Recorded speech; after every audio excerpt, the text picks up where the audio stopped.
Olá pessoal, sejam bem-vindos ao canal Entre Linhas. É o momento de nós explorarmos as entrelinhas da lição da Escola Sabatina, pessoal.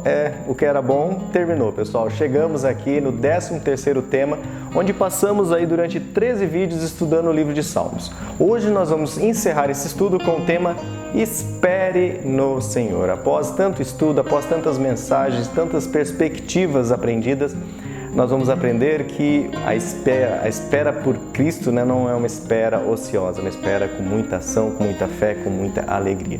Bom, nós temos a participação aqui, quarteto completo, Ricardo, Alexandre, Marcos, André, e eu também participo lá no final com as perguntas para discussão, aonde nós vamos apresentar para vocês mais uma vez esse tema. Não esqueça, se você curtir muito o nosso conteúdo, manifeste isso deixando seu joinha, se inscreva no canal, acione o sininho também para você receber os alertas dos próximos conteúdos. E também, se quiser, faça parte aí dos grupos no WhatsApp Famílias Entre Linhas. Temos os links aqui na descrição dos nossos vídeos, beleza? Também nossos vídeos são capitulados, então você pode assistir ele inteiro, em partes, conforme você melhor desejar. Beleza, pessoal? Então, por enquanto, chama a vinheta.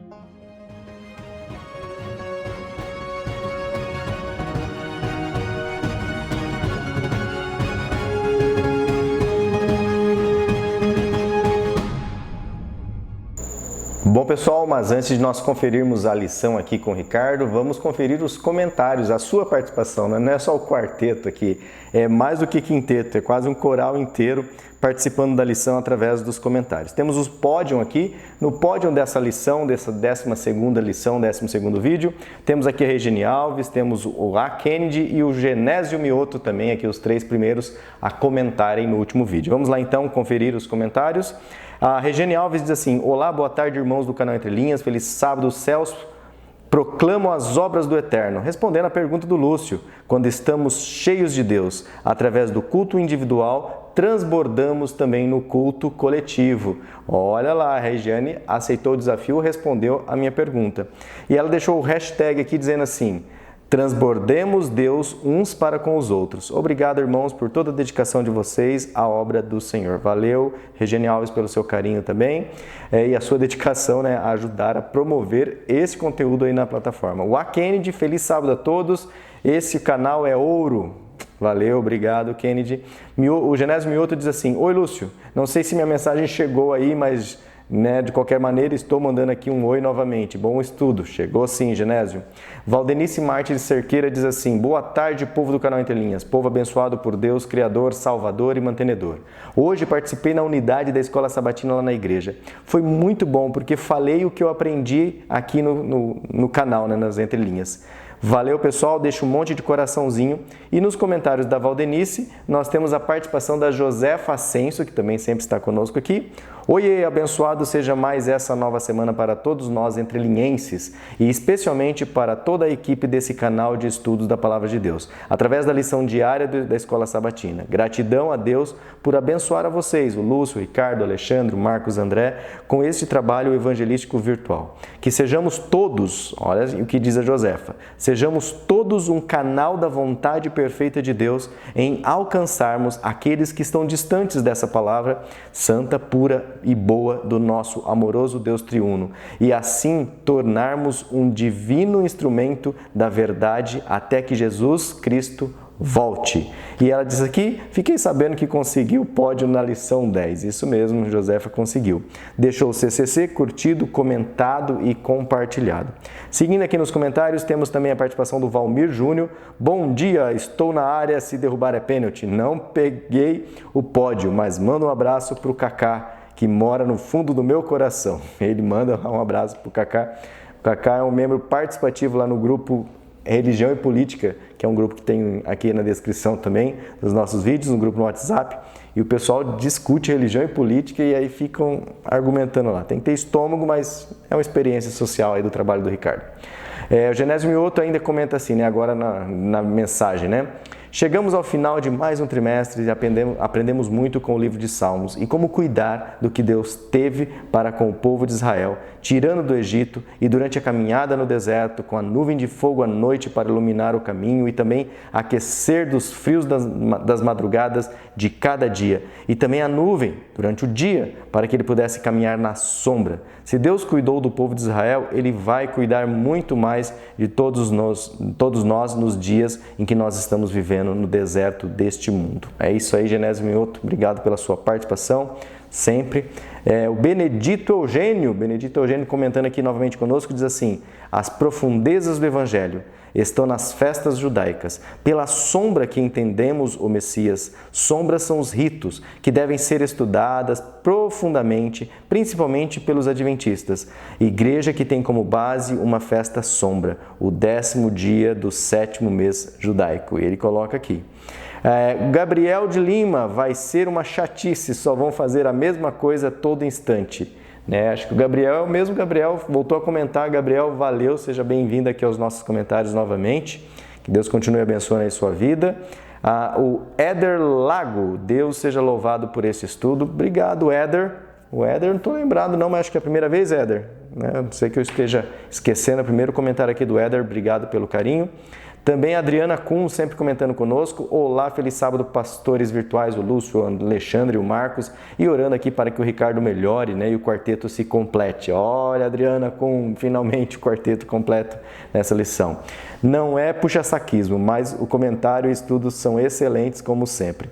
Deus continue abençoando e inspirando vocês sempre. Minha gratidão sempre que vocês podem ter a certeza. O Lúcio, o Alexandre, o Marcos, o Ricardo, que vocês fazem a diferença em nossas vidas. Valeu, Adriana Kuhn, e ela deixa aqui hashtag, fui até o tchau, até a oração do Lúcio, hashtag volta, Ricardo. Ricardo voltou, tá bem, 100%.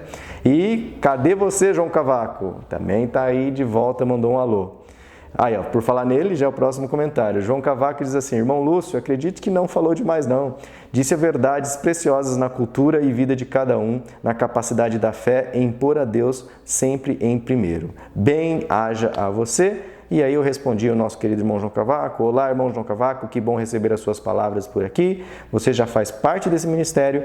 Quando o Senhor não comenta, eu chego a ficar preocupado se está tudo bem aí neste continente em guerra. Forte e saudoso abraço, e deixei o hashtag faz um canal João Cavaco. Valeu, João Cavaco. Temos aqui também Lições Fortes da Bíblia, que comenta: olá, meus queridos irmãos, tenham todos uma ótima semana de estudo. Deixa aqui um coraçãozinho, valeu. Maria Rig, boa noite para todos os pastores virtuais entre linhas. Deus continue abençoando cada um com uma ótima semana. E também temos aqui Edna Patrícia comentando de novo conosco. Bom dia, desculpa, Alexandre, mas eu não entendi muito bem sobre somente os levitas louvarem ao Senhor. O povo também não o adorava? Eles não tinham acesso ao pátio, como você mesmo falou? Porque os Salmos dá a entender que sim. Por favor, se puder me esclarecer, Deus, desde já agradeço. E aí a Edna perguntou, o Alexandre já respondeu aqui: o povo louvava sim, mas quem escreve os Salmos dos filhos de Asaf são os levitas selecionados e que ministraram louvores dentro do templo. O Antônio Melo deixa aqui que é de Londrina. Um abraço para os queridos irmãos de Londrina. Tem vários. Na verdade, eu me batizei na Igreja Central de Londrina, tá? Pessoal, com o pastor Josias. Tem muitos amigos, meus primeiros amigos adventistas eram todos de Londrina. Boa noite, Alexandre, meu amigo. Minha Bíblia no Salmo 134 só tem 3 versículos. E não tem o versículo 12, Esse texto dos jumentos monteses está lá no Salmo 104:11. Daí o Alexandre fala assim: valeu, correto, eu acabei me confundindo. Tá vendo que legal? Os irmãos colocam aqui as correções, participação, impressões e tudo mais. Maria Ferreira, olá, povo de Deus, que tema lindo sobre adoração. É interessante como Deus nos cuida. Cada vez que reconhecemos os seus feitos, nós acercamos ainda mais dele. Um grande abraço aqui desde Astúrias, Espanha. Temos aqui Edilza Nascimento, nossa querida companheira Edilza. Você também faz parte desse ministério já, Todo vídeo ela comenta, compartilha. Vídeo curtido e compartilhado. Boa semana a todos.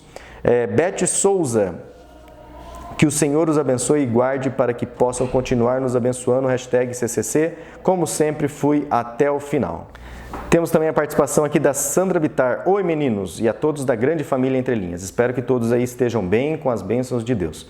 Muitos são os aspectos a serem considerados, mas gostaria de destacar aqui o culto individual e comunitário. Acredito que a realização do culto individual pode levar alguns a pensarem que estão sozinhos. No entanto, no culto individual, o indivíduo está na presença da Trindade, de anjos, e está se fortalecendo espiritualmente e aprofundando o relacionamento com o divino, o que o auxilia no momento do culto comunitário. Ao compartilhar, seja no pequeno grupo, na escola sabatina ou no testemunho, a riqueza das experiências com o sagrado, juntamente com o convívio com familiares, amigos, colegas, irmãos na fé, auxiliará a todos que participam deste encontro. A oportunidade de acesso a novos conhecimentos nos auxilia a desconstruir o que já temos e a reconstruir novos conceitos, novos conhecimentos. Quando nos ausentamos de participar, de congregar, estamos negando ao próximo o crescimento espiritual, estamos subtraindo o conhecimento de ambos os lados. Quando eu falto à aula, além de perder o conteúdo, também não permito que os outros aprendam com as minhas experiências de vida ou de conhecimento. Lúcio, obrigado pela lembrança dos meus 65 aninhos, agora eu já sou sênior, né, diz ela aqui, e ela deixa aqui o #fui até o fim, muito agradecida pelo estudo e feliz por vocês nos aproximar do conhecimento da Palavra de Deus. Grande abraço a todos, diz nossa amiga aqui Sandra Bittar, um abraço aí a você, Sandra. Seguindo aqui nos comentários, temos Martins Jus, amém. Deus abençoe a equipe que condiciona a serem instrumentos na obra de Deus com as explicações da lição. Valeu, Martins Jus. Não é a primeira vez, mas tá voltando a comentar. Edna Patrícia, bom dia. #fui até o tchau do Lúcio. Amei o avatar de vocês lá no final do vídeo. Quem assiste até o final tem um avatar.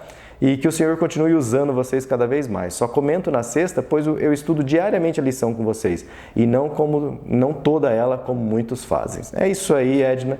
Estude nas partes, volte, reveja, estude inteira. E o último comentário que eu tenho aqui no momento é Hilda Pinheiro Silva, a mãe do nosso querido amigo, né, que faz parte aqui do canal também, o Ian. Um abraço, Ian, que está ouvindo esse vídeo. Feliz sábado, queridos entrelinhanianos. Aprendemos muito com vocês. Até com os comentários nós também aprendemos. Exatamente, principalmente os comentários aqui riquíssimos dos irmãos. Bom, pessoal, valeu aí pela participação de vocês, pelo carinho. Eu sei que é complicado parar um pouquinho do seu tempo, digitar umas palavrinhas lá, mandar um alô. Isso é muito importante para quem produz conteúdo aqui na plataforma, principalmente quando se trata de conteúdo que trata da palavra de Deus, né, pessoal? Valeu mesmo. E agora, então, sim, já estou aqui com o Ricardo na minha frente. Já ele vai entrar aqui no ar para vocês, para trazer a lição aqui de sábado e domingo. Mas antes, como sempre fazemos, né, com coisas espirituais, vamos buscar o Senhor em uma palavra de oração. Santo Deus, nosso Pai, nosso Criador, obrigado, Senhor, porque conseguiste cuidar de mim, do Ricardo, do Alexandre, do Marcos, todos os nossos familiares, estamos aqui bem, cuidados por Ti. Nesse mundo, ó Pai, não é perfeito, o Senhor sabe das nossas lutas, das nossas dificuldades, mas aqui estamos. E gratos a Ti por tal condição que nos deste. Pai, continue usando aqui agora o Ricardo, o Alexandre, o Marcos, essas perguntas de consideração que vou apresentar também. Que tudo, ó Pai, nos ajude a mantermos contato contigo, a esperar sempre, ó Pai, tudo que acontece em nossa vida, que a gente espere em Ti, que a gente coloque em Tuas mãos, Senhor. Continue usando-nos, em nome de Jesus nós pedimos. Amém, Senhor. Então, chega aí, Ricardo, agora é com você. Vamos lá, pessoal, lição número 13. Espere no Senhor. Bom, gente, nós temos aqui no verso áureo, no verso para memorizar, como pelo menos todas as lições que eu vim apresentando para vocês, está no verso áureo o título da lição. Então, para a gente fazer aquela análise buscando no original do título da lição, é só dissecar o verso áureo, o verso para memorizar, que é no caso lá Salmos 27:14, que diz o seguinte: espere no Senhor, anima-te, e Ele fortalecerá o teu coração. Espera, pois, no Senhor. Gente, nós temos aqui na lição de sábado, na lição de domingo, duas expressões diferentes para esperar no original hebraico que nós encontramos nos Salmos. Nesse salmo em particular, a expressão para esperar é kavá. Essa expressão, ela significa esperar, mas ela significa um aguardar ansiosamente por alguma coisa. Então, quando os tradutores, eles gostam de trazer essa ênfase, porque não é um simples esperar, não, é um aguardar ansioso por algo. Então, carrega uma carga um pouquinho mais acentuada. Não é um simples estar esperando o ônibus, ou simplesmente estar esperando o aniversário. Não, é um esperar ansioso. Seguindo a gente fazer essa dissecação do verso, nós temos aqui a palavra que foi traduzida para a língua portuguesa como anima-te. Ela é hazak. Ela significa fortalecer, significa prevalecer, significa ser forte, ser firme, ser resoluto, persistente, significa também, pode ser traduzida por endurecer. Depois o verso segue, e ele, no caso o Senhor, fortalecerá o seu coração. E a palavra aqui para fortalecerá é amatz, que significa ser forte, bravo, corajoso, resoluto, audaz, sólido e duro. E essa expressão que foi traduzida por coração é leb. Essa expressão, ela significa, pode ser traduzida por coração também, mas ela também pode ser traduzida por vontade, pode ser traduzida por inteligência, pode ser traduzida por mente. Então, ele torna forte, corajoso, bravo, resoluto, audaz a sua mente, o seu intelecto, as suas vontades. Na lição de sábado, gente, nós temos vários destaques, é como se fosse uma síntese de tudo que foi apresentado na lição durante todo esse semestre, esse trimestre, que nos fala que nós estudamos a jornada espiritual que nos levou através da experiência do temor diante de um Deus Criador, de um Deus Rei e de um Deus Juiz, que foi considerado as alegrias da libertação, do perdão, da salvação divina, que durante esse semestre foi refletido sobre momentos de entrega, de pesar, momentos de lamento, foi pensado nas gloriosas promessas da presença eterna de Deus, da adoração universal do Senhor, que durará para todo sempre, para Olã, a jornada contínua enquanto vivemos nessa esperança vinda do Senhor, quando o nosso anseio por Deus será finalmente satisfeito. Isso na ponta da linha, e daí o autor vai trazer aqui para a gente, se há uma frase final que podemos extrair dos Salmos, é essa: espere no Senhor. Esse esperar, nós vamos trabalhar. Falta mais uma expressão ainda em hebraico no original, que em alguns salmos não utiliza kavá, que eu vou deixar para explicar quando nós chegarmos ali no domingo. Veja bem, aqui no segundo parágrafo, o autor fala: esperar no Senhor não é um esperar ocioso e desenrolado pelo tempo de alguém. Lembra que a raiz da palavra hebraica no original é um esperar ansioso. Nós vemos, em vez disso, esperar no Senhor é um ato cheio de confiança e de fé. A palavra fé, eu sempre repito aqui, é sempre bom repetir, gente. Não existe no original uma fé que não seja uma fé ativa, uma fé atuante. A palavra emuná, ela pode ser traduzida por fé, por confiança, mas ela também pode ser traduzida por cargo ou função, porque emuná sempre é uma confiança atuante, sempre denota uma função, um cargo, uma ação. Logo, esse esperar com fé é um esperar atuando. Essa ânsia também pode ser no sentido de venha logo, mas também é no sentido de eu farei, eu não ficarei parado, eu estarei desempenhando um cargo enquanto ele não vem. Esperarei ansioso, mas desempenhando a minha emuná para a qual eu fui chamado. Inclusive, nesse semestre nós falamos sobre o chamado. Cada um tem um tipo de chamado específico. Esperar no Senhor transforma as nossas noites sombrias com expectativas num amanhã glorioso. Aqui eu destaco, na lição de sábado, o Salmo 35, que diz o seguinte. E isso aqui é muito, muito, muito interessante. Por quê? A gente muito escuta e isso causa muitos problemas para muitas pessoas sobre a ira do Senhor, o castigo divino, o fogo divino e tantas outras coisas mais que, gente, essa ênfase num Deus que ira, um Deus todo-poderoso que se ira, que castiga, é extremamente prejudicial a muitas pessoas sob o ponto de vista psicológico, gente. Esse discurso desequilibrado, que não encontra um equilíbrio entre o amor de Deus, entre justiça e caridade. Sempre falo aqui, tzedakah, gente, é ato de justiça e caridade ao mesmo tempo.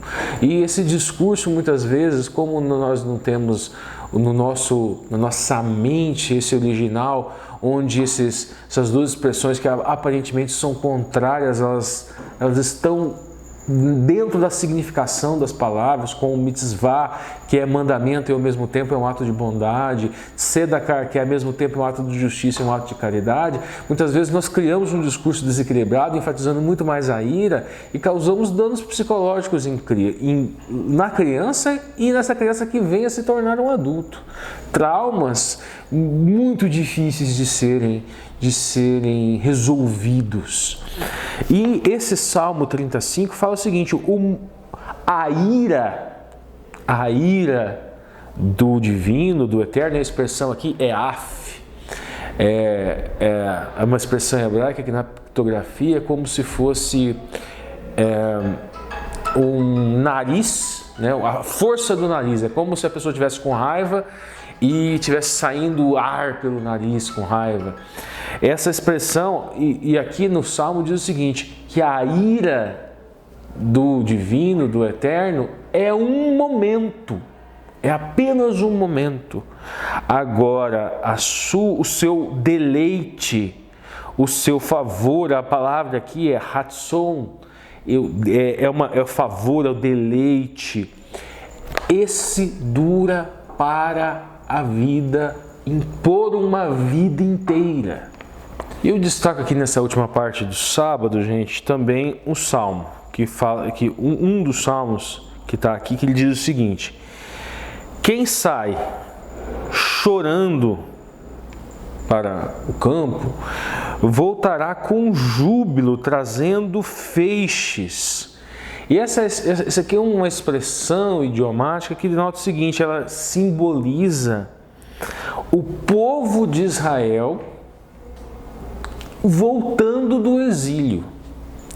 O que significa isso, gente? Nós sabemos lá que nós lemos lá o Vaikra, o Levíticos e o Devarim, o Deuteronômio, que ele fala sobre o Rib, que essa luta que teve, essa batalha que teve entre o povo de Deus, entre Israel, e esse pacto que teve entre Israel e o Eterno, né? O esposo, no caso o Eterno, e a igreja, e a congregação daquela época, que no caso era Israel, e Acharel era o povo que deveria ser reto com Deus, e Achar é retidão e ela Deus.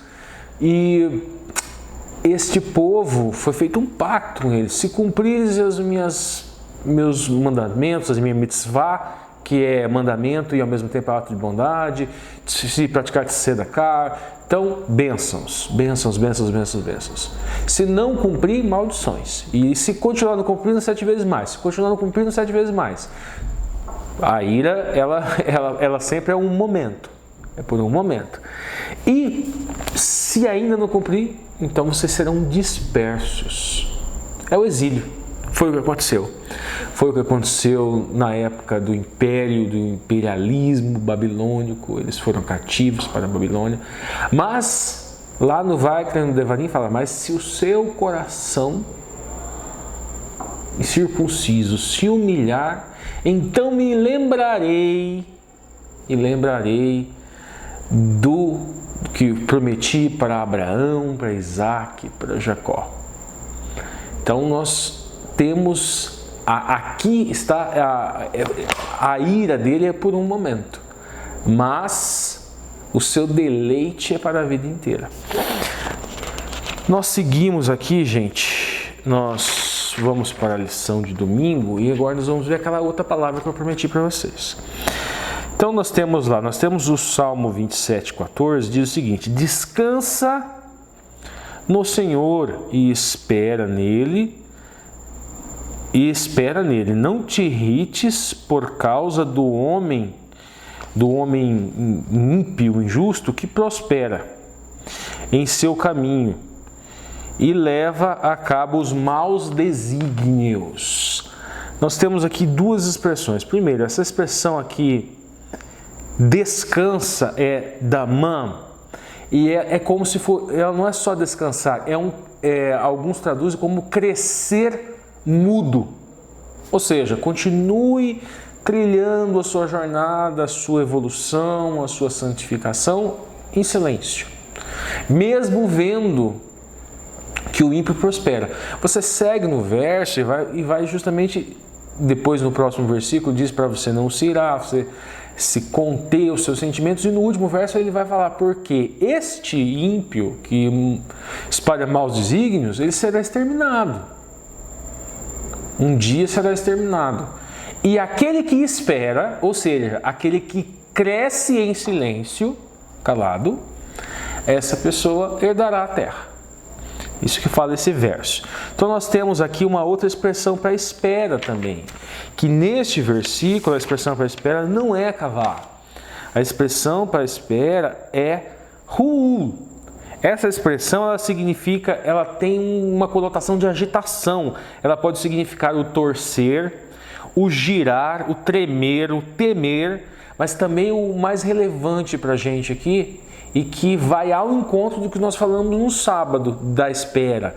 Ela também significa trabalhar, estar em angústia ou dor por algo, dançar, girar em volta. Então tem toda uma conotação de ação, de agitação. Aqui quando eu li essa parte, o girar em volta, eu me lembro de quando a arca volta para Jerusalém, que Davi começa a dançar, começa a girar em volta da arca, dançar de alegria. Então me recordo disso daqui. Mas o importante também é que às vezes é traduzido mesmo que seja uma expressão esperar, trabalhar. Aquilo que foi falado lá atrás, foi falado no Salmo. No Salmo, que esse esperar não é um esperar ocioso. Essa expressão ruol, ela significa um esperar, mas é um esperar ativo, não ocioso. Nós vemos aqui, daí na ponta da linha, nós vemos aqui, talvez esperar seja um dos maiores estresses da vida. Realmente, principalmente quando a gente vê certas coisas acontecendo, o evangelho sendo distorcido, pessoas que deveriam levar um evangelho de amor, de caridade, levando um evangelho que causa danos para a sociedade, para o psicológico das pessoas. Esse tipo de coisa, às vezes, é angustiante de a gente ver. E essas pessoas não são castigadas, elas continuam fazendo as mesmas coisas. Elas estão lá na igreja, estudando, aprendendo e continuam explicando e passando para frente uma mensagem distorcida. E não acontece nada. Realmente é angustiante, mas nós temos a esperança que devemos ter essa esperança que no momento certo será separado o joio do trigo. Não cabe a nenhum ser humano fazer isso, porque se tentar fazer, ele pode correr o risco de cometer alguma injustiça, de cortar o trigo achando que é joio, ou até mesmo de colher e levar e fazer o pão com o joio achando que é trigo. Na ponta da linha, assim, o que dizer sobre esperar a Deus? Na ponta da linha, o autor vai falar o seguinte: a palavra usada no contexto é perseverança. As palavras utilizadas no contexto são duas, nos salmos que foram apresentados. Kavá, que significa um esperar ansioso, e ruú, que significa esperar, mas é um esperar ativo, que pode ser até traduzido por trabalhar, né? Que é o compromisso de nos recusarmos a sucumbir ao medo, à decepção. Isso na ponta da linha, de alguma forma. Deus nos ajudará a esperar, um esperar que é ativo. É um esperar com fé, um esperar com emuná. É um esperar desempenhando o seu cargo, desempenhando a sua função, trabalhando, persistindo nesse trabalho, independente das coisas que muitas vezes são realmente desanimadoras. Os que esperam nela podem confiar, se lhe entregamos nossas preocupações. Aí o autor, ainda na ponta da linha, ele segue: esperar o Senhor é mais do que aguardar, é o anseio que se compara à sede em uma terra seca. Ele vai citar o Salmos 63:1. E por fim, encerrando agora o autor da lição, nesses 3 últimos parágrafos aqui do domingo, ele vai para a Brit Hadashah, para a aliança do renovo, para o Novo Testamento. E ele vai buscar nas cartas de Paulo, primeiramente. Na ponta da linha nós temos o seguinte: como lemos em Paulo, nessa passagem surpreendente de Romanos, Deus e toda a criação estão esperando o renovo, a Brit Hadashah, a aliança do renovo do mundo e abençoado encontro com Deus e seu povo nos tempos. Ele escreveu o seguinte: a ardente expectativa da criação aguarda a revelação dos filhos de Deus. Ainda lendo no apóstolo Paulo, agora Romanos 8:22 diz o seguinte: toda a criação a um só tempo geme e suporta angústias até agora. Aí na ponta da linha o autor: o Senhor permanece com o seu povo no presente por meio do Ruach HaKodesh, o Espírito de Santidade, o Espírito Santo. E o autor encerra, e eu encerro também, com Atos. Enquanto isso, somos chamados a testemunhar, como ocorre em Atos 1, 4 e 8, do plano da salvação, que culminará na Brit Hadashah, que é uma aliança do renovo. Gente, no Velho Testamento, na Torá, a Torá nós temos uma instrução. E nós temos uma instrução, que é Torá significa instrução. Nós temos os salmos, que seriam a Torá cantada, a Torá lúdica. Ela tem uma divisão similar. Também ela pode ser dividida em 5 partes, assim como a Torá ela é dividida em 5 partes, em 5 mensagens diferentes. E a aliança, ela é uma só. Só que nós vemos lá no Velho Testamento, nós vemos símbolos que muitas vezes eles têm uma relação de tipo e antitipo. Por exemplo, nós temos um cordeiro literal no Velho Testamento. Nós temos Yeshua, que é um cordeiro, que é o Filho de Deus, é o cordeiro que tira o pecado do mundo. Nós temos um Kohen Gadol, um sacerdote, um sumo sacerdote no Velho Testamento, mas nós temos Yeshua como sendo um sumo sacerdote. Então nós temos várias noções de tipo e antitipo. Não é só isso, nós temos um santuário literal com vários símbolos, com várias simbologias que demonstram coisas que efetivamente aconteceram e outras coisas que ainda não aconteceram. Nós temos as festas, nós temos o Cordeiro Pascal, que é um símbolo do Messias, nós temos várias situações, nós temos o Pentecostes, né, que é um símbolo do derramamento do Espírito Santo, e assim por diante. Essa aliança é uma aliança só que se manifesta de tempos em tempos de formas diferentes. Ora com símbolos que apontam para coisas que acontecerão no futuro, para coisas que já aconteceram, mas aquele paradoxo que muitas vezes nós podemos encontrar entre o Deus do Velho Testamento e o Deus do Novo Testamento, um Deus assustador no Velho Testamento e um Deus encantador no Novo Testamento, diz respeito muito mais à revelação que o homem teve desse Deus. Então nós temos no Velho Testamento uma revelação parcial, opaca. Deus foi revelado em parte. Mas na Brit Hadashah, na Aliança do Renovo, nós temos ele visto face a face. Essa é a importância do Novo Testamento. A importância dos evangelhos, ela nos permite, através daquela leitura, conseguir entender melhor o que é um Deus face a face. É o mesmo Deus. Só que o nível de revelação é mais elevado no Novo Testamento. Por quê? Porque o Verbo se fez carne e o Verbo habitou entre nós, tabernaculou entre nós. E agora é com o Alexandre. Olá pessoal do canal Entre Linhas, minha saudação a todos vocês, a todas vocês. Eu não estou no meu melhor dia hoje, estou um pouco resfriado, mas não poderia deixar de participar dessa que é a última lição do trimestre, última lição do estudo de Salmos desse ano. Uma lição bonita e uma lição que termina, acho que de uma forma muito feliz. Lição de sábado e domingo vocês já viram com o Ricardo. Lição de domingo muito bonita, gostei muito da lição de domingo. A ideia da espera e do descanso no Senhor. Um descanso que nos liberta do nosso pecado. Um descanso que nos liberta da ansiedade pelo juízo dos outros. Um descanso que nos aponta para a salvação e que demonstra que nós não dependemos de nós mesmos, graças a Deus por isso, nós dependemos de Deus. A lição de segunda, ela traz o Salmo 131. E gente, que salmo bonito! Eu nunca tinha parado para meditar assim no Salmo 131. Já tinha lido, mas lido correndinho, né? É um salmo curtinho. E que salmo mais bonito, gente! Ele começa ali no começo do texto com uma ideia de uma humildade tão grande, né? E fala: não me exercito em coisas muito elevadas para mim.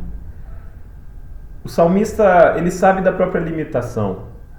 E ele deixa claro nessa oração, nesse cântico, nesse salmo: eu não contemplo as coisas que estão além da minha compreensão. Eu não contemplo os mistérios do Altíssimo. Não cabe a mim fazer isso. Eu não me exercito em coisas muito elevadas. E ele compara a própria alma com uma criança desmamada. Alguém que precisa de colo, alguém que precisa de cuidado. A criança desmamada é interessante, né? Porque a criança, quando ela para de mamar... Porque eu fiquei pensando, né? Por que uma criança desmamada? A criança, quando mama, ela é totalmente dependente e ela sabe que ela é dependente, né? Mas a criança, quando começa no processo do desmame, ela já está, a partir de uma certa idade ali, começando a engatinhar, começando a andar. A criança está começando a ousar a própria autonomia, a própria independência. Ela está começando a reconhecer que ela é uma pessoa separada da mãe. Ela está experimentando coisas novas, mas ela ainda é totalmente dependente. Os passos dela são frágeis, sua vida é frágil, é vulnerável. Essa criança desmamada, ela ainda é dependente de outros para supri-la do alimento. Se não o leite materno, a papinha, né? A comida do bebê. Acho interessante que o salmista se compara com uma criança desmamada, uma criança que ainda chora pela falta da mãe, que ainda quer o colo, que ainda quer o aconchego, que às vezes quer o leite. Mas uma criança que mesmo no seu exercício ousado de independência, percebe que depende, que precisa, que mesmo tendo a própria identidade, o próprio caráter, ainda é dependente da mãe. E quando o salmista fala de si, ele fala de si como uma criança que não conhece e que não tenta discernir as coisas que são muito elevadas para a sua própria compreensão. Mas alguém que tem a alma como a de uma criança desmamada. E acho interessante porque ele termina o texto não falando de si, né? Mas falando de Israel. Espere, Israel, no Senhor. Espere em paz, descanse em paz. Descanse em paz porque você está no colo da sua mãe. Você está no aconchego, no acolhimento. A lição de terça-feira também é uma lição de salmo único, né? A lição de terça-feira está lá baseada no Salmo 126. O texto diz assim: o que dá força e esperança aos fiéis, o que é dito nessa passagem, nesse contexto, que podemos aplicar à nossa vida. E o Salmo 126 também é um salmo curtinho, não é um salmo muito longo. Esse Salmo 126, ele traz um cântico de alegria de um povo que volta do cativeiro. Então é um povo que está contente, porque Deus os irá trazer novamente para Jerusalém. O povo foi para o cativeiro assírio, foi para o cativeiro babilônico, depois cativeiro persa, mas agora eles estão retornando. E eles retornam cantando em alegria. Eu acho muito interessante porque o povo canta em alegria, o povo está contente, mas se diz entre os gentios: grandes coisas fez o Senhor a estes. Quem testemunha da bênção que o povo recebeu não é o próprio povo, são os gentios. Acho interessante quando a gente pensa em nós mesmos como sendo espetáculos nas nossas trajetórias pessoais, nas nossas lutas pessoais. Nós somos espetáculos a anjos e a homens. Tem gente vendo a sua história, tem gente vendo a minha história, tem gente vendo as nossas dores e tem gente vendo os livramentos que nós recebemos. Para muitas pessoas, contemplar a nossa vida pode ser o meio de que elas tenham acesso à mensagem de salvação. A alegria que o povo apresenta por voltar do cativeiro é uma alegria que testemunha e testifica para todo gentio, todos aqueles que estavam no entorno, que grandes coisas fez o Senhor por eles. Você canta, você louva a Deus, você testemunha das bênçãos de Deus para os outros? É algo que eu preciso pensar sobre a minha vida também. Depois que o gentio fala isso, o próprio povo fala: grandes coisas fez o Senhor por nós. Então nesse texto nós temos o testemunho da alegria do povo, o testemunho dos gentios, das coisas que o Senhor fez pelo povo, e o testemunho do povo do que o Senhor fez por eles. Então uma satisfação, uma alegria e um louvor a Deus. E termina o texto com uma última ideia, né? Os que semeiam em lágrimas ceifarão com alegria. Quer dizer que a dor e o sofrimento, a labuta, eles duram um tempo, mas eles testemunham de uma colheita, eles prometem, né? Eles prometem de uma colheita que virá. Aquele que semeia com lágrima e dor e choro, ceifará com alegria. Aponta aqui para um dia em que o Senhor voltará. E se Deus quiser, nós estaremos entre os feixes de trigo dessa colheita. Aquele que semeia em lágrimas é Jesus sofrendo a morte em nosso lugar. Aquele que semeia em lágrimas são os apóstolos sofrendo nas dores e nas lutas da pregação do Evangelho no primeiro século. Aquele que semeia em lágrimas são os reformadores, são aqueles que se mantiveram fiéis ao longo do tempo, e aqueles que semeiam em lágrimas somos nós hoje. Eu e você que testificamos de Deus num mundo corrompido pelo pecado. Mas a atuação de Deus, ela vem como as fortes chuvas do sul. E acho muito legal quando o texto da lição vem falando que essas chuvas que caíam, elas faziam com que rios surgissem de forma muito rápida. Eram rios temporários, rios que existiam na época de chuva. E aqui a ação do Senhor é comparada a essa chuva, uma chuva repentina que vem muito forte, que vem quando não é esperado, e que abunda a água, e que transborda o leito seco dos rios, o leito dos rios que até outrora, até pouco tempo, estavam secos.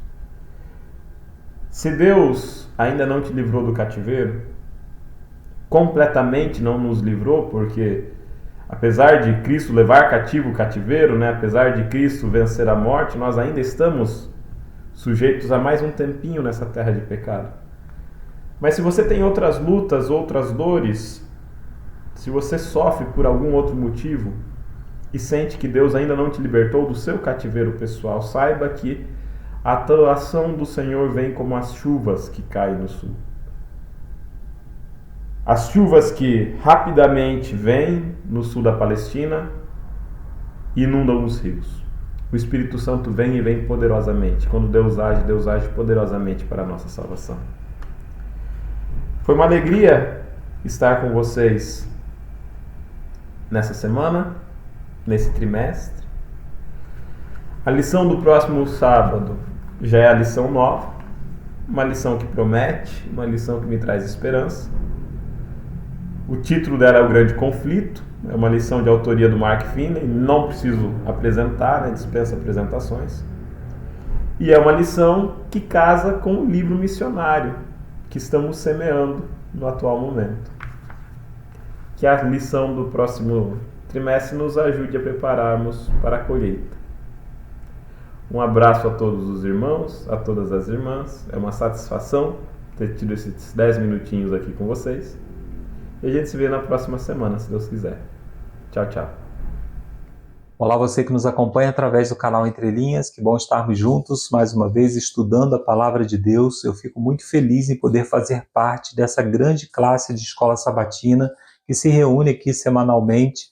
Fico muito grato a Deus por ter me incluído nesse projeto e fico muito feliz em poder estar sendo recebido na sua casa semanalmente. Esse projeto é um projeto que mexe muito comigo, que mora no meu coração, porque realmente eu sinto que faz diferença na vida das pessoas, no estudo aí de cada uma das classes que são impactadas por aquilo que nós falamos aqui. Quero agradecer a Deus por esse estudo do livro de Salmos que nós estamos encerrando hoje. Eu confesso que de maneira particular eu fui tocado por esse estudo, não de maneira emocional, porque não é muito a minha praia isso, mas eu me despertei para realidades que eu não havia prestado atenção antes. Eu nunca gostei muito dos livros poéticos e também dos livros de sabedoria, porque eles mudam muito rapidamente de assunto. Eu gosto de me aprofundar em um assunto. Eu gosto, por exemplo, quando eu estou lendo uma história, de ficar prestando atenção em cada detalhe da história para que eu possa formar um contexto geral. E como os salmos mudam de assunto, você está lendo um salmo a respeito de um tema, aí outro salmo já é a respeito de outro tema completamente diferente, então eu fico meio disperso ao ler. Então, com esse estudo, eu percebi que cada salmo merece profundidade. Quando você lê o salmo, você precisa compreender por quem ele foi escrito, por que ele foi escrito, em que contexto, quem eram as pessoas interessadas naquele contexto de música ou de poesia que estava sendo escrita ali. Então, é muito mais profundo do que eu imaginava antes. Isso foi um despertar. Na próxima vez que eu passar pelo livro de Salmos, eu estou fazendo o ano bíblico, então daqui a pouco estarei lendo esse livro. Então eu vou prestar muito mais atenção para compreender um pouco mais a respeito das temáticas que são tratadas em cada salmo individualmente. Dando continuidade aqui ao nosso estudo, na parte de quarta-feira temos o título Esperando no Sábado de Descanso Divino. O Salmo 92 é um salmo que foi escrito para ser cantado nos sábados na sinagoga. Quando você pega o livro do Salmo, tem o título, aquele que fica em negrito em cima, e embaixo tem um outro título, um subtítulo, que fica geralmente em itálico na sua Bíblia. E ali é o título do Salmo originalmente. Aquilo realmente se refere ao que estava escrito lá na Bíblia, ou no inário, né, dos hebreus.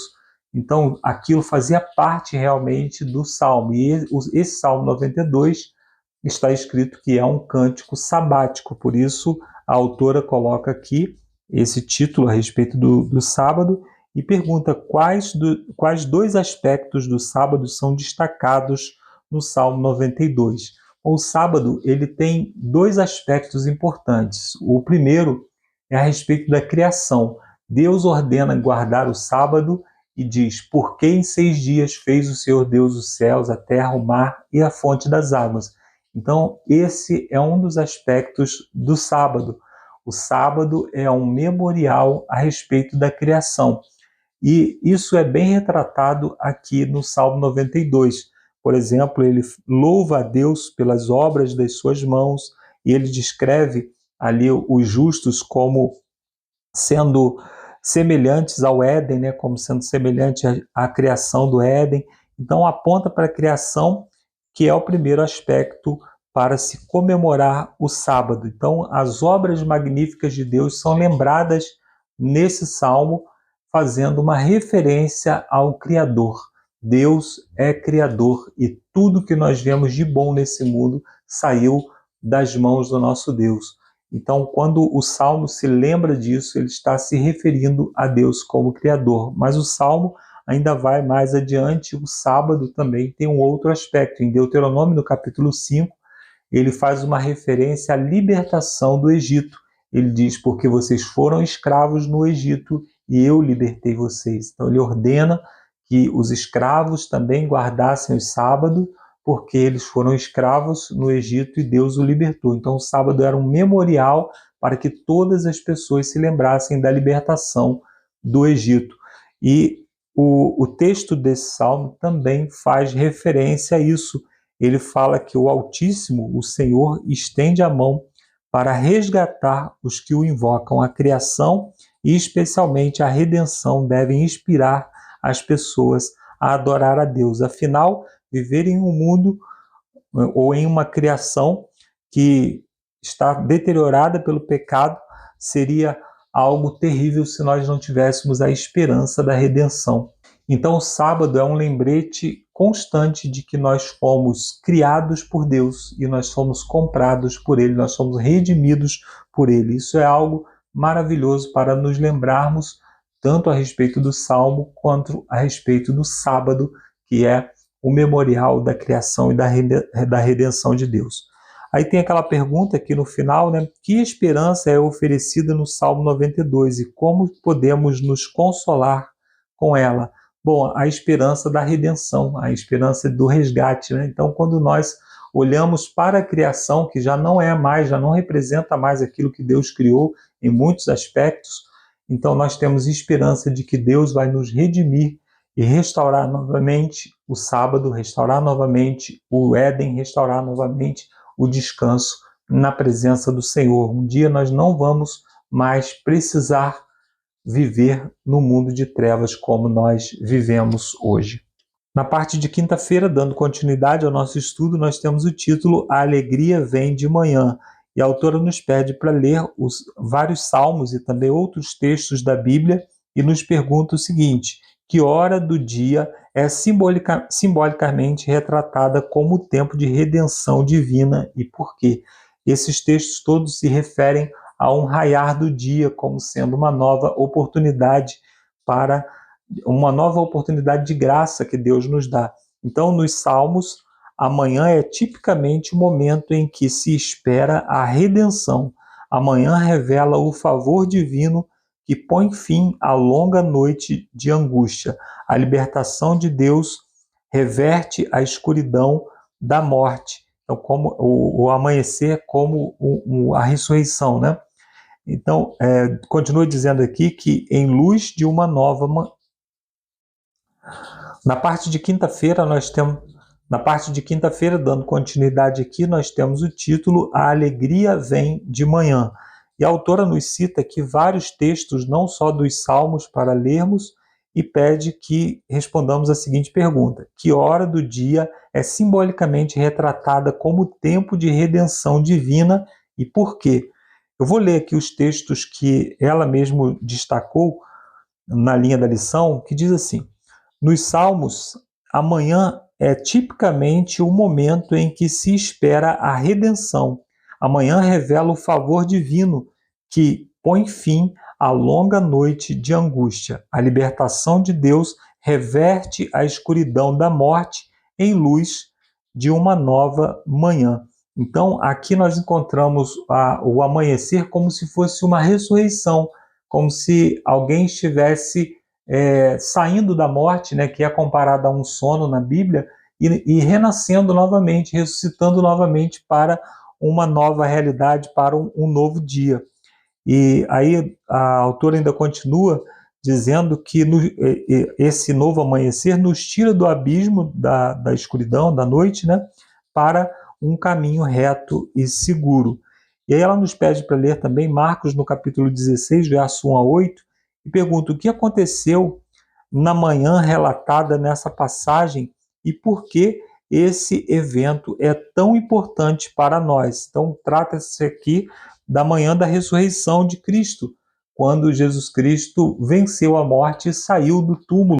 Agora não mais como cordeiro que iria se sacrificar, mas como o nosso Senhor e Salvador, com todos os méritos para oferecer em nosso favor. Então, assim como a estrela da manhã anuncia o nascimento de um novo dia, a fé anuncia uma nova realidade de vida eterna aos fiéis.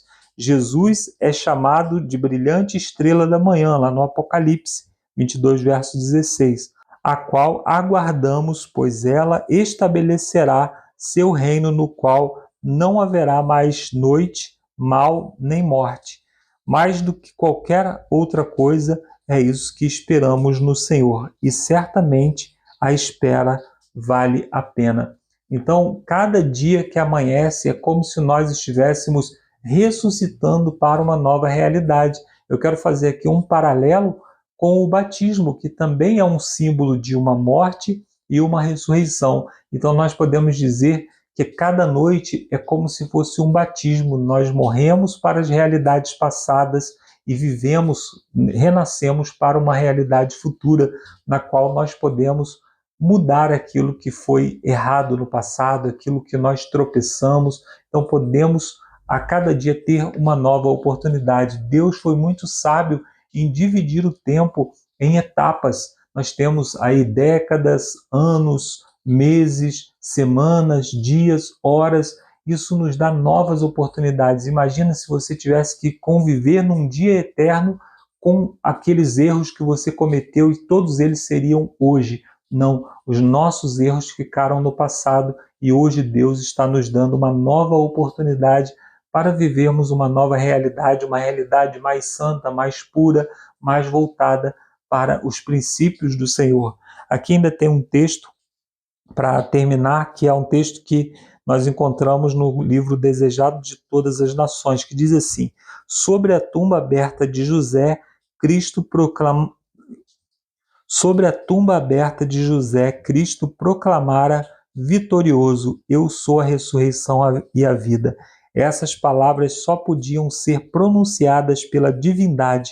Todos os seres criados vivem pela vontade de Deus. Somente aquele que é um com Deus podia dizer: tenho autoridade para entregar a vida e também para reavê-la. Cristo possuía poder de quebrar as algemas da morte. Então, todos os seres criados, eles precisam ir a Deus em busca de vida. Eles precisam se alimentar da fonte de vida que é Deus. Jesus Cristo, ele tem autoridade sobre a vida e sobre a morte. Então, isso prova a sua divindade, isso prova que nós fomos salvos pelo próprio Deus em pessoa. Quando nos Salmos, Deus diz que a salvação cabe a Ele, que a salvação é uma obra dele, ele está se referindo a Jesus Cristo, Deus encarnado, nos salvando das nossas pecaminosidades e da condenação da morte. Aqui, ainda para terminar, diz assim: a morte foi gravada em nossas células no nascimento. Embora isso seja verdade, o que a ressurreição de Jesus nos prometeu sobre a transitoriedade da morte? Nós nascemos condenados à morte, mas antes de nós nascermos, o plano da salvação já estava em vigor. Então, a vida antecede a morte, porque a vida é de Deus. A morte é apenas algo passageiro que o pecado provocou, mas a vida é eterna, porque a vida é o próprio Jesus Cristo. E eu termino o estudo desse livro de Salmos com a impressão de que nós apenas arranhamos a superfície da profundidade desse livro. Nós apenas estudamos um pouquinho a respeito das histórias e da esperança que ele projeta para o futuro, a esperança que está no nosso Senhor e Salvador Jesus Cristo, a esperança da redenção. Eu espero que você termine esse livro dos Salmos mais próximo de Jesus e espero que muito brevemente possamos ter esse tão desejado encontro, que será o encontro não só entre nós, mas também, principalmente, com o nosso Salvador. Que Deus abençoe a sua semana e na semana que vem, se Deus assim nos permitir, estaremos aqui de volta com mais um tema da Palavra de Deus. Valeu, Marcos, valeu, Alexandre, valeu, Ricardo. O quarteto completo é outra coisa, né, pessoal? Vamos então às perguntas para a discussão aqui de sexta-feira, desse último estudo, onde nós vamos ter as seguintes perguntas, pessoal. Por que a espera ela é significativa na vida espiritual? Como a espera purificou e fortaleceu o coração dos heróis da fé? Né? Depois que nós estudamos aí com o que o Ricardo, o Alexandre e o Marcos nos trouxe, né, você pode ver que esperar faz parte do amadurecimento, né? É interessante quando a gente pede paciência, até estava brincando com os alunos hoje, eu falei assim, se você quer desenvolver paciência, o que você faz? Você vai lá para um templo budista no alto do monte no Tibete? Será que é lá que você vai desenvolver paciência? Ou é indo para a faixa de Gaza?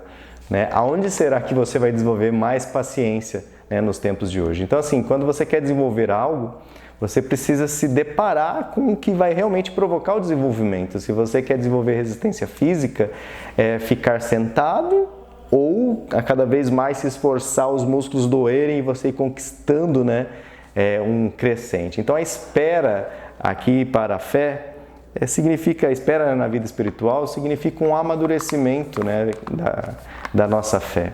É muito fácil, né? Acho que nosso cérebro até seria meio mal educado já pensou, se tudo que você pensasse, tudo que você quisesse fosse instantâneo, né? Então você de certa forma espera, amadurece, medita, né? Verifica, né, como aquilo realmente vai impactar a sua vida. Então a espera realmente ela é essencial na vida espiritual, porque ela nos traz experiência, né? Nos traz maturidade, acho que é a palavra certa.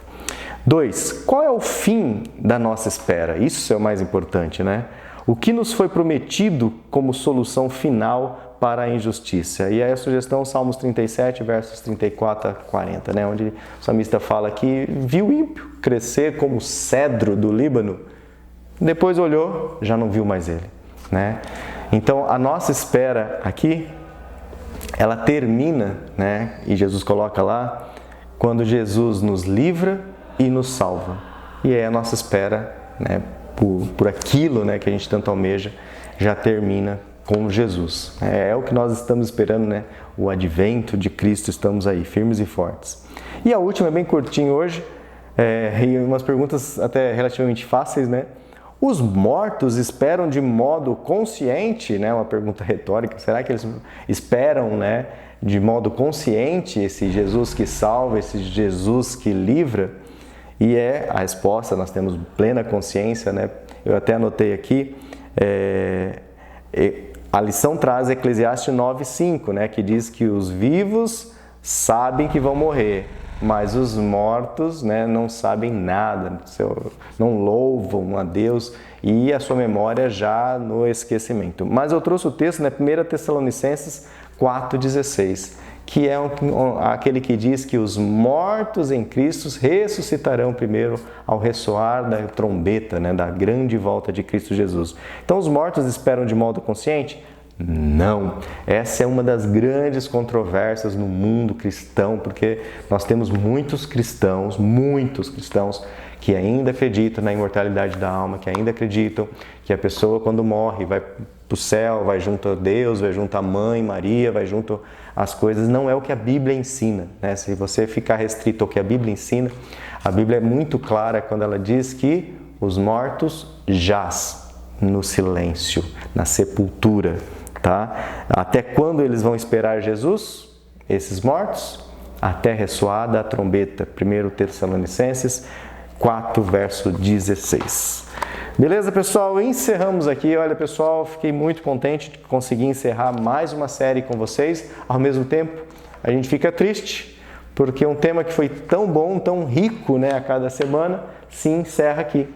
Mas a tristeza, né, pode durar uma noite, e a alegria virá de manhã. E com certeza, né, na próxima semana iniciaremos um estudo sobre o grande conflito. Uma lição preparada pelo pastor Martin Filley, não sei quem conhece ele, já assisti muitas séries dele sobre Daniel. Ele que nos preparou a próxima lição e vai começar com o tema A Guerra por Trás de Todas as Guerras. Ótima lição missionária para a gente conversar com os nossos amigos no trabalho e falar assim, estamos estudando sobre a guerra de todas as guerras, né? Diante de tanta calamidade nesse mundo, que essas palavras chamem a atenção para que os nossos amigos possam vir estudar a Bíblia conosco. Beleza, pessoal? Vamos terminar então essa lição com uma oração? Oremos.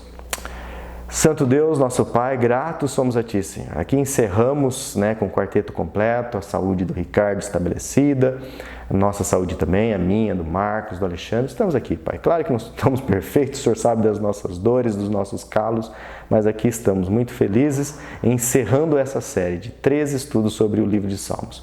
Obrigado, Senhor, pelas reflexões, pelas mensagens, pelas inspirações e iluminações que o Teu Santo Espírito nos trouxe a cada um que falou, que ouviu, que compartilhou e que comentou. Muito obrigado mesmo, Senhor.